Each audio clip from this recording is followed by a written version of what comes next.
Hello again, everyone. Edwin Learnard back once again. In this YouTube astrological segment, I'm going to be giving you my Aquarius February 2020 horoscope forecast, part 2 of 2. And yes, this does apply and pertain to the Sun, Moon, and Ascendant. Anyway, first thing up is as far as February goes, Mars will be in Sagittarius from the 1st until the 16th. So the 11th house is what will be emphasized and highlighted. Now, at this time, this could be about the situation with friends, acquaintances, stepchildren, if applicable, may be a little bit more contentious and acrimonious, more so than usual. There may be arguments with them over philosophical differences, matters with the law. It could also be matters connected with religion. At this time, there might be some differences and disparities over that. Even matters just with sports and sports debates, and also too at this time, if you're unattached at this time, Aquarius, you may connect with a Sagittarius Sun, Moon, or Ascendant person, or simply one that embodies Sagittarius characteristics. It could be for a sexual liaison. It may be somebody that had been a friend and it escalated into something stronger. It might have been an acquaintance or somebody you met at some group, club, or organization, or through social media, social networking. Also, at this time, this could manifest in injecting a lot of energy and vitality into Sagittarius-like goals and aspirations. It could be something with sports, the outdoors, athletics, the law, something with translation, foreign travel, publishing, anything that could be Sagittarius related, something with theology. Now, also, well, anyway, next thing up. As far as February goes, Mars will be in Capricorn from the 16th until the 29th. So the 12th house is what will be emphasized and highlighted. Now at this time, Aquarius, so we're talking about Mars and the 12th house. It could be talking about certain restrictions on limitations in your energy and vitality and even the libido at this time. You might be having a certain, the situation with an aunt or an uncle, people prominent in your private life, even dealings with those less fortunate than yourself, maybe a little bit more contentious and acrimonious, more so than usual. There may be arguments connected with politics, business, the government, responsibilities. It could be authority issues. It could be somebody being very authoritative or bossy. And at this time as well, this could be about a lot of disciplined energy into matters dealing with hidden adversaries, perhaps just showing a lot of restraint and letting these enemies, these people that may be posing as your friends, but they're really actually enemies or adversaries in disguise, let them come out of the woodwork, or just a lot of laborious, consistent energy into trying to see who these people are, who's actually your friend and who's actually a hidden adversary at this time. Now, if you're unattached at this time, Aquarius, you may connect with a Capricorn Sun, Moon, or Ascendant person, or simply one that embodies Capricorn traits, and it might be for a clandestine affair. It could be for a sexual liaison. It might be somebody that might figure prominently in your limitations, your restrictions. It might be helping you deal with secret sorrows at this time. But keep in mind, sometimes this could really manifest if this is a clandestine connection or affair. It might manifest in the one self undoing of the person. So anyway, next thing up. Well, Jupiter will still be in Capricorn, so the 12th house is what will be emphasized and highlighted. So at this time, well, this could manifest in a number of ways.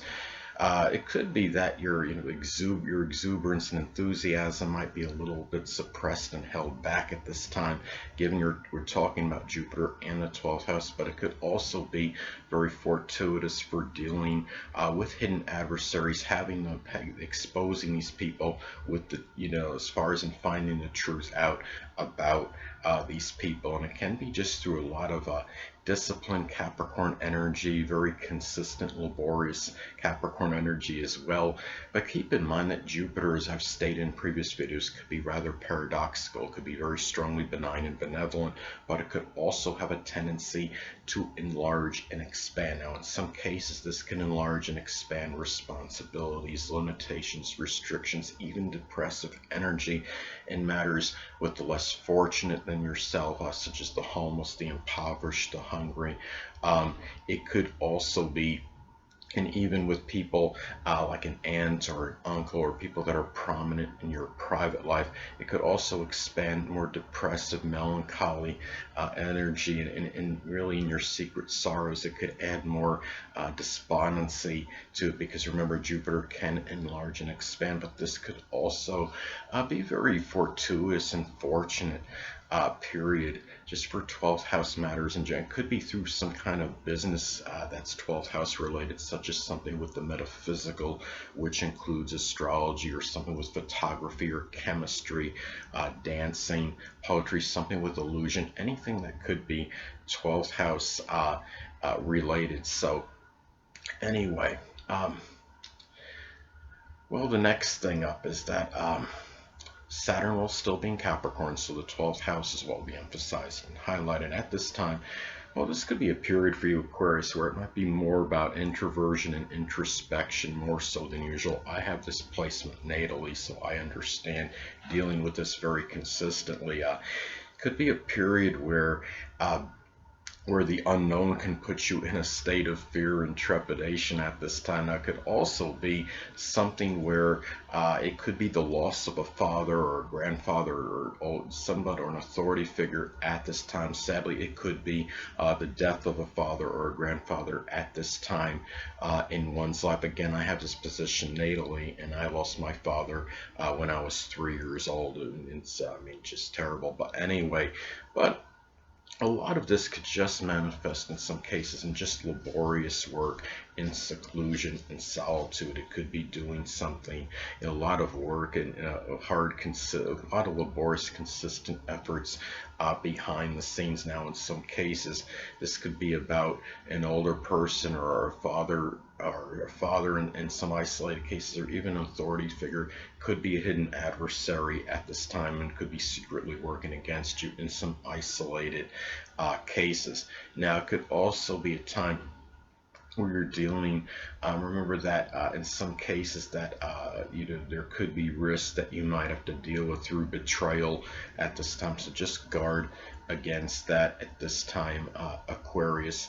And it could also be a time too where you might find yourself, it could be a time where you might be taking care of somebody sickly or debilitated. It could be something Capricorn related, such as something with the knees, the bones, the joints, the hamstrings, and maybe making you feel somewhat despondent and melancholy. It could be a person that's less fortunate than yourself. It could be a person that's hospitalized, or maybe even an aunt or an uncle, or in some cases there's somebody that's simply prominent in your private life. So anyway, next thing up, well, Uranus will still be in Taurus, so the 4th house is what will be emphasized and highlighted. So at this time, well, this could manifest in a number of ways.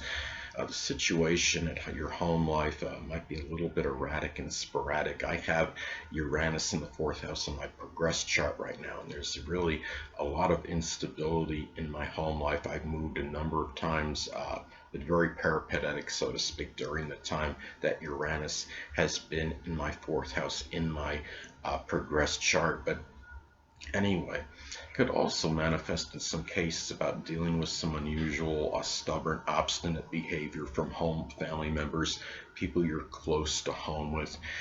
It could also be about expressing some Uranus-like qualities at the core, and really, which really could accentuate your own Aquarius energy. Anyway, at this time, Aquarius, expressing ingenuity, being innovative, unorthodox, eclectic, maybe even somewhat rebellious and eccentric and selfless. So anyway, could also be a time too at this time where you might get something very shocking or surprising in connection with your roots, your ancestry, your traditions at this time.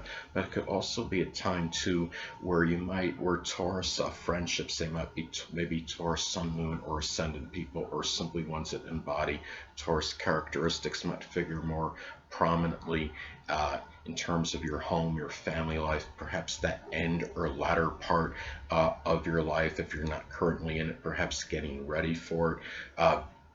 Could also be in matters with your traditions at this time as well. So anyway, hold on a moment, people.